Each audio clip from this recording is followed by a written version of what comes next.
Coloque o forno na temperatura máxima, porque essa foi a condição do Brasil na última semana, um calor infernal. Aí tente misturar bolsonarismo com lava-jatismo. O resultado será uma massa disforme. Nem pense em utilizar temperos já estragados. Youtubers, astrólogos, terraplanistas, pode jogar tudo isso fora. Aí convide 3 amigos para o almoço, chefes dos 3 poderes. Quem ficar de fora desse mexidão vai reclamar um pouco, mas faz parte. Essa é a receita da semana. A extrema-direita se recicla para resistir às turbulências. Está começando agora mais uma edição do Tempero da Notícia.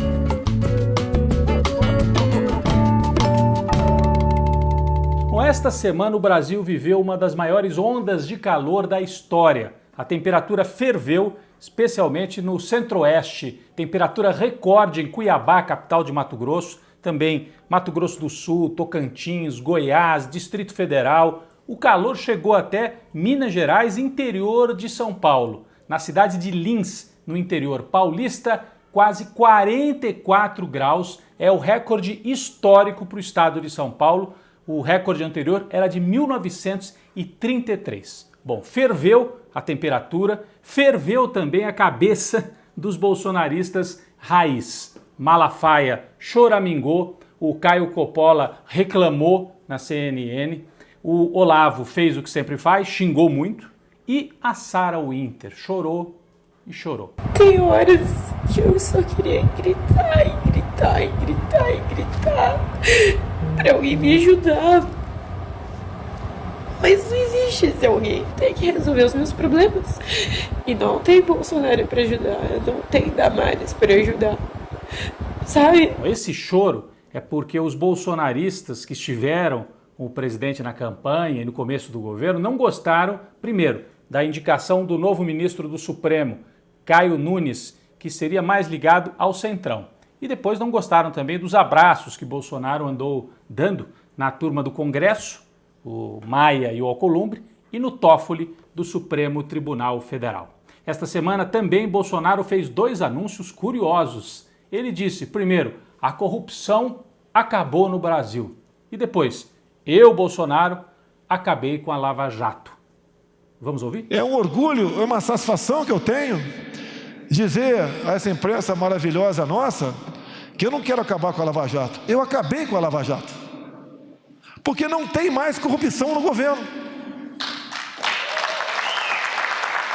Essa ideia de que a corrupção acabou é uma mentira retumbante, né? Se a gente for lembrar os vários casos envolvendo a família Bolsonaro, as rachadinhas no Rio de Janeiro, o assassinato de Adriano Nóbrega na Bahia, um miliciano ligado ao Queiroz, que por sua vez é ligado à família Bolsonaro, a CPI das fake news, a SECOM do governo federal, as verbas que vão aí para os youtubers, tudo isso mostra que não acabou a corrupção coisa nenhuma. Agora o mais curioso é o Bolsonaro dizer que acabou com a Lava Jato, e aí muita gente relembrou nas redes sociais as afirmações dos procuradores lá de Curitiba, um deles, Carlos Fernando, que era o veterano ali dos procuradores, dizendo, nós da Lava Jato apoiamos o Bolsonaro na eleição, porque o Haddad e o PT queriam acabar com a operação.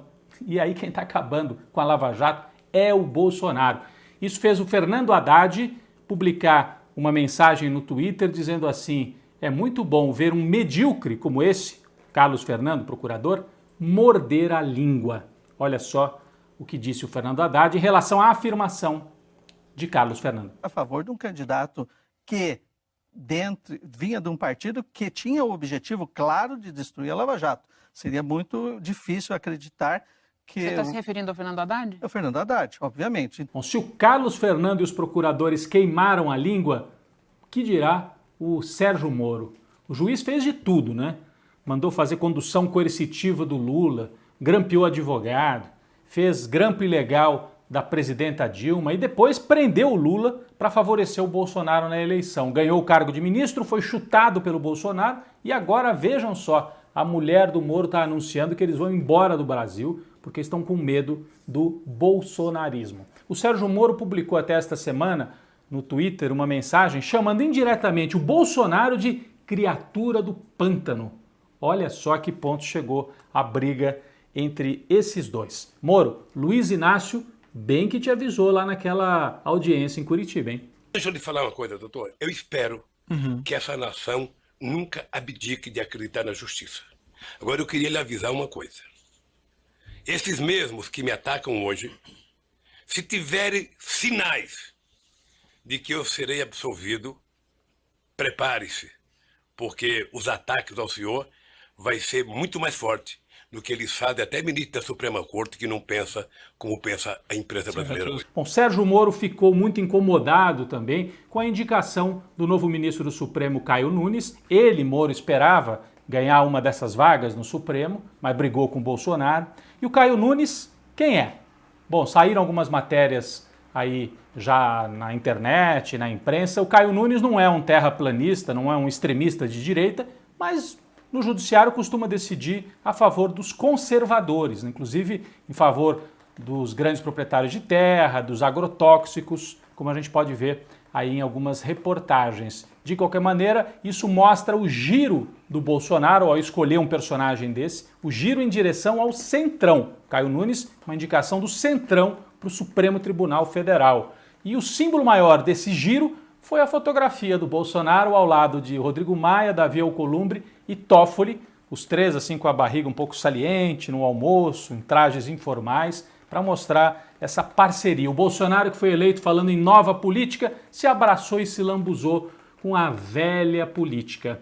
Ele vai viver dias turbulentos, porque o auxílio emergencial caiu pela metade e vai precisar muito desse Centrão para sobreviver.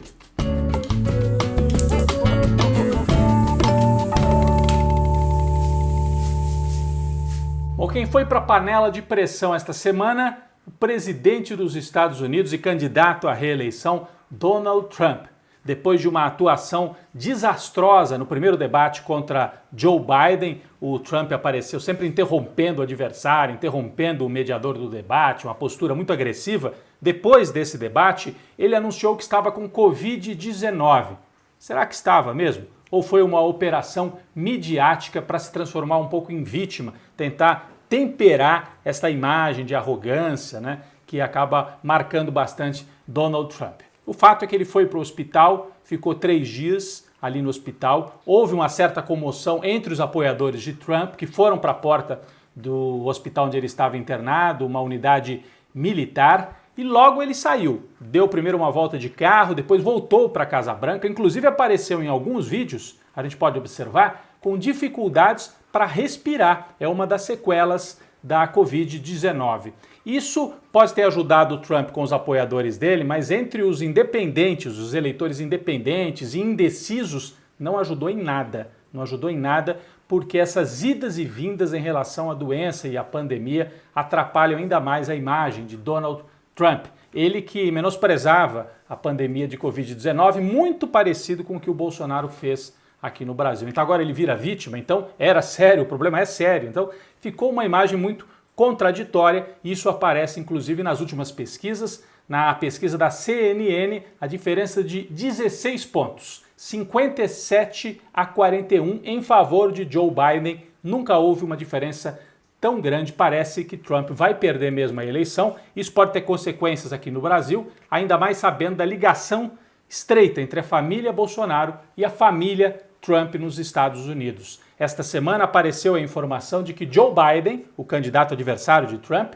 enviou ao Brasil, na época da Dilma, relatórios dos órgãos de inteligência dos Estados Unidos sobre a prática de tortura pelos militares aqui no Brasil durante a ditadura. Tortura que o Bolsonaro apoia. Então, se o Biden ganhar, a gente sabe que também não vai ter uma mudança assim drástica, o Partido Democrata do Biden é parecido com o Partido Republicano em muita coisa, mas essa ligação entre Trump e Bolsonaro se rompe e isso pode atrapalhar bastante a vida de Jair Bolsonaro aqui no Brasil.